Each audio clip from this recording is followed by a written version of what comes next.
Hello and welcome to Live at Kigali at the Kigali Global Dialogue 2022. My name is Mannat Jaspal and I'm here with a very distinguished bunch of people to discuss the climate of peace and security, where we deliberate upon the interlinkages between security and the climate crisis. And now I have the pleasure of introducing my panel. We have with us Velina Tchakarova, Director, Austrian Institute for European and Security Policy. Omneya Ghamry, Program Manager, Transnational Threats, the Cairo Center for Conflict and Resolution, Peacekeeping and Peacebuilding, Egypt. And we have Malshini Senaratne, who's the Assistant Head of Department at the University of Seychelles, Seychelles. So thank you for being here, and who doesn't love an all-women's panel? I'm going to begin by just giving a bit of a context for our audience. As we know, the world is currently grappling with twin crises of environment and climate change and security. Indicators of conflict and insecurity are rising, whereas the indicators of environmental integrity are sinking. And it is clear that the two crises do interact.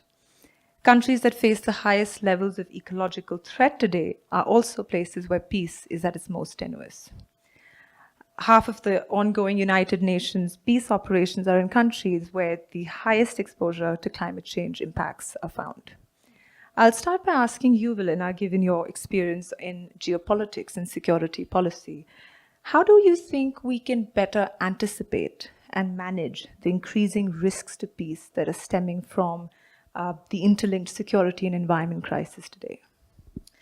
Let's start first with the reality as of today. As you rightfully pointed out, we are in a situation where risks are interconnected, so we do no longer have a clear dividing line between those risks that are derived from the security situation and those that are related to geoeconomic issues, such as, of course, the search for natural resources, the adaptation of supply chains, and so on and so forth. So these dividing lines is no longer here. And of course, the very fact that geoeconomics and geopolitics are already in a interplay means also that the repercussions for the environment and the climate change are huge. Now, first thing is that we have a new political environment, given the fact that developed economies decided already in 2015 to decarbonize the global economy, starting, of course, with their own economy. But given their influence in global and regional institutions, this decision of decarbonization, global decarbonization, spread quite quickly also towards developing economies. Now, the one important challenge is that, of course, developing economies would profit from decarbonization, but they are in a different situation when it comes to the stage of their economies. Now, if you look at countries like those situated in South Asia or Southeast Asia, but also in Africa, we are going to witness the biggest demographic growth, the biggest economic growth. We have a very diverse and dynamic young population, and that means, of course, economic growth would require also a lot of natural resources and a lot of, economic output. And that, of course, would require, if we stick to the old paradigm, once again, fossil fuels, access to a lot of minerals, rare earths, and so on and so forth. So what I'm trying to say is that decarbonization as a political decision has been taken, but the real challenges are now, of course, lie, of course, in the implementation. We see already very ambitious agenda on the side of, let's say, European Union member states or United States, with all their ambitious goals towards, New Green Deal, towards investments also in greening the economy. But on the other side, if we look at India or China to have the alternative, right? We see that decarbonization is going to be put on the agenda by 2060, 2070, and this means, of course, more challenges also for, for going forward. And then, of course, decarbonization, because we are in the middle of a fourth industrial revolution, which would also require transitioning towards a new source for energy. Now, most experts say that this is going to be the renewables.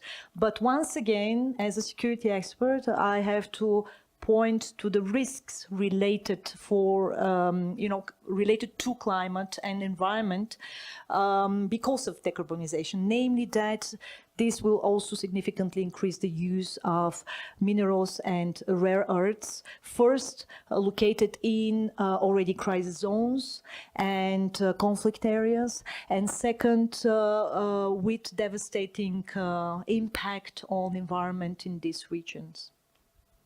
Thank you. And I think I'll just take from what you said that, we are seeing and facing acute ecological scarcities today with natural resource extraction, with, rising sea level, with water and other resource-based deprivations. And these deprivations and scarcities will lead to a great degree of displacement of people, of mobility, of migration, which we are seeing with the Russia-Ukraine war as well. How do you think, Omneya, and I'd like you to sort of jump in here, that how do you think we can sort of better manage these transnational and interregional conflict that arise due to migration, given your research expertise in this subject? Thank you very much. So it is true that displacement in Africa is an overwhelming phenomenon at the moment. Just to give you the size of the problem, there are currently 32 million displaced people in Africa, including 23 that are internally displaced within their countries, and including 7.8 million refugees officially registered as refugees. So it is a big problem, and it is on the rise, especially in specific regions in Africa, such as the Horn of Africa. And a lot of issues feed into this phenomena, including climate, of course, related drivers as well as conflict. And sometimes it takes a cyclical view or approach, where climate or environmental disasters, they feed into displacement, which feeds into conflict, or the other way around. And so it can only, because displacement and migration is an integral part of this complex dynamics, it can only be approached and tackled in an equally complex issue way. So we are talking about durable solutions that are inclusive and that tackle the issue from a nexus approach. The UN has been calling for the nexus approach, humanitarian peace and development, in particularly in Africa, where it's most needed. We also call for that in Egypt as well, and we try to call for further research, context-specific research, on how to employ a nexus approach, especially because the contexts in Africa are very diverse, and every country has its own set of drivers of conflict and of displacement, and it needs to be tackled in a very, a specific contextualized way. And so we are talking about inclusive solutions that take into account the local communities. Local communities have been adaptive in Africa for thousands of years. It's just that at some point, these traditions of adaptation, local adaptation methodologies, have been frowned upon in a way. And so we need to tap into that once again, and we need to encourage local communities to find their own solutions, and to make sure that displacement does not necessarily lead to tensions with host communities, where the resources are already strained across Africa, especially with the food crisis in various regions and so on. So women are also the most vulnerable category or vulnerable group in this problem. Looking at COVID-19, displaced communities, including women and children, have bore the brunt, the worst of it, in fact, during the pandemic, where there has been very weak state structures to provide the support that they needed, and especially during lockdowns, and the slow of the economy. So currently, also with the situation in Ukraine, this is a discussion that it needs to be had over and over again. And the African Union has been tackling it through various, strategy and policy instruments. But it's just that the issue of resources is always there. And we've discussed that earlier today.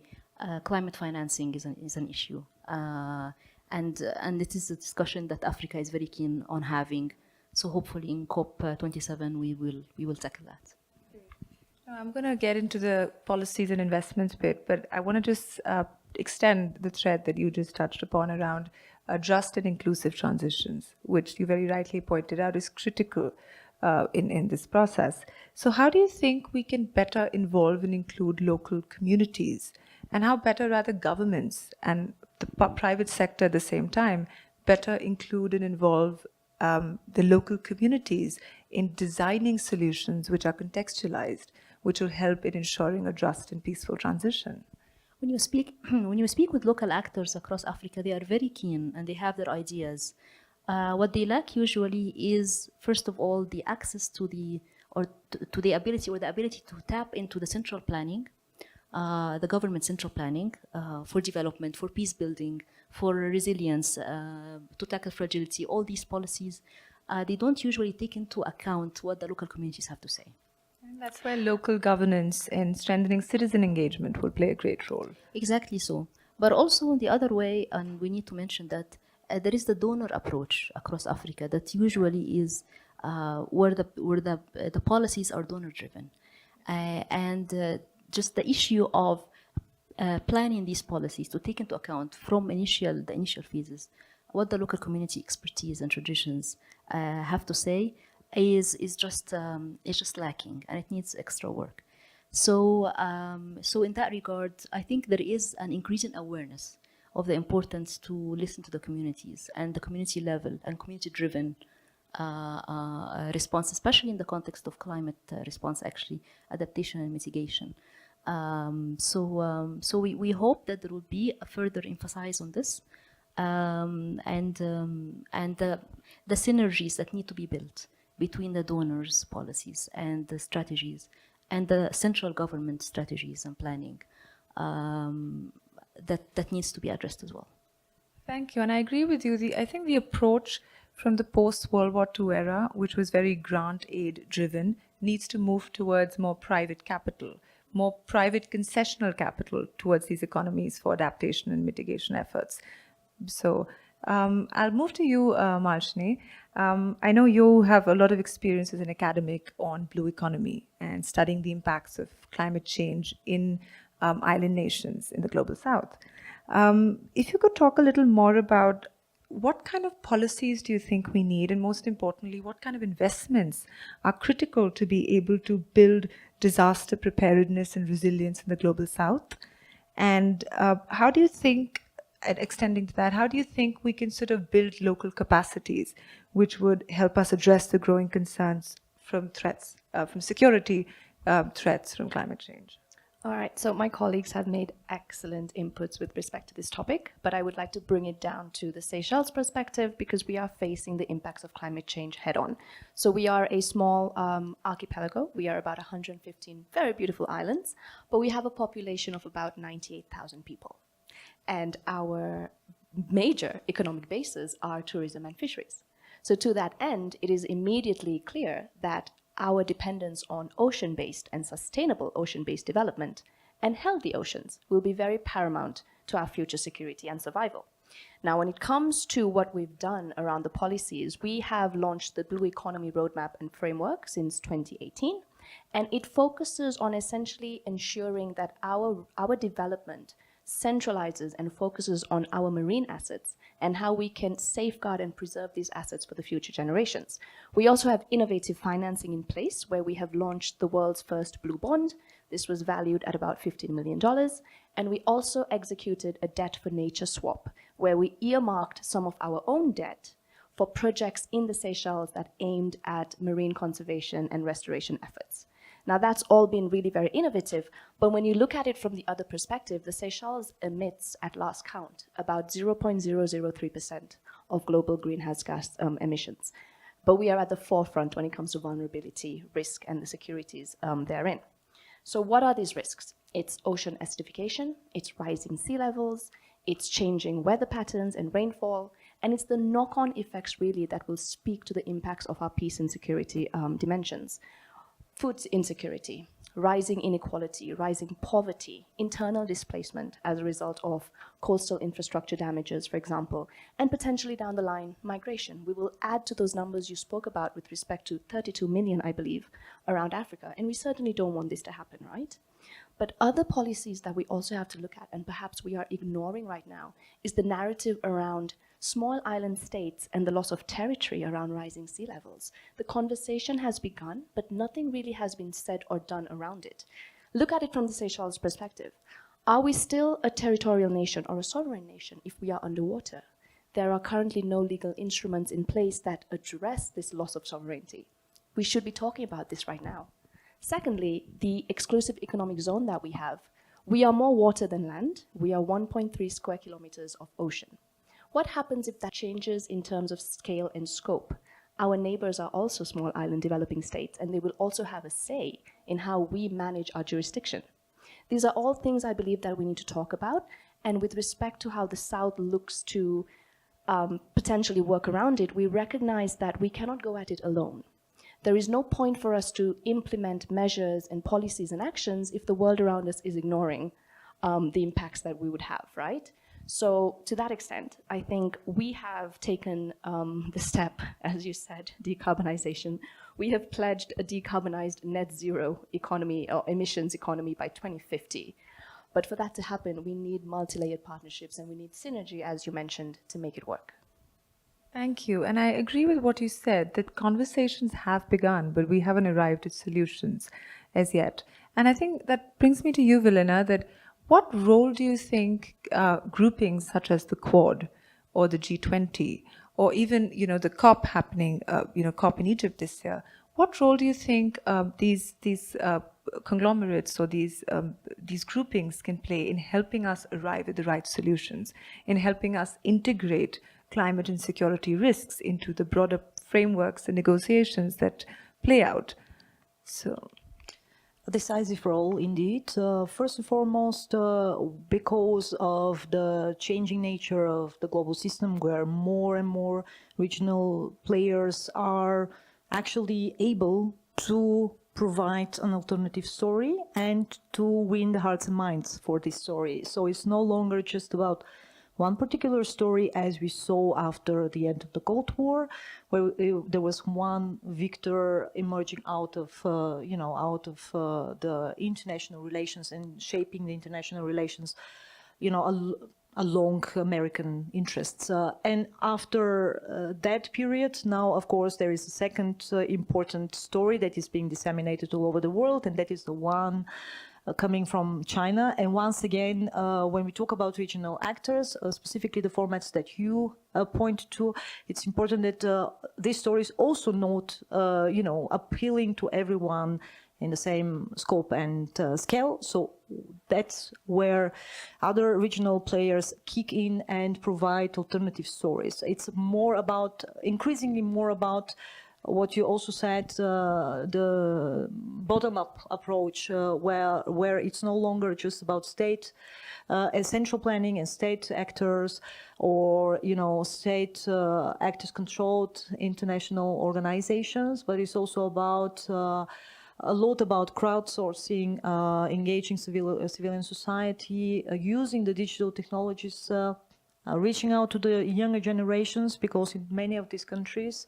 that want to pledge to the 2050 goal of decarbonization, for instance, it's really about next generation of understanding of this interconnectedness of the problems, and once again using the new technologies, new approaches, is pretty much away from this top-down approach as we know it from the previous times. Now, of course, the big question is how these two worlds come together, and I argue that it will be something in between. That on the one side, of course, once again, the major players will determine the agenda, will, influence, shape these globalized networks. But once again, on the other side, because we are in a deglobalization cycle, we are in something that is called localism. The world is still globalized, but it's a lot about the local communities, as my colleagues also pointed out, where local solutions make more sense to the communities, at a place. So how to use this localism trend and how to actually use available funds and means. And once again, I argue that there will be something in between, not just state capital or private capital, but public-private partnerships, new climate-led funds, investment funds, where investors will seek for green solutions, right? Green bonds. This is something that now the European Central Bank came up with as a solution to provide a new financial instrument, and that kind of things are going to disseminate, hopefully, along the meta level of the international relations, where we are going to observe a lot of fluid constellations between the stakeholders, where they will really seek, of course, to optimize their own goals, but then again to engage with other partners from both sectors, public and private, in order to come forward with their goals. And this is what actually is my good news out of, a lot of chaos that we are in at the moment. Thank you. And I think we're at the end of our session. But thank you for joining us at Live at Kigali, at the Kigali Global Dialogue. I'll just conclude by saying I think we all agree that climate change will have a tremendous and phenomenal impact on national security. And what we need today is more collaboration and cooperation, not just between countries, like you said, but between people, industries, citizens, and to be able to arrive at more innovative, creative, and most importantly, inclusive solutions.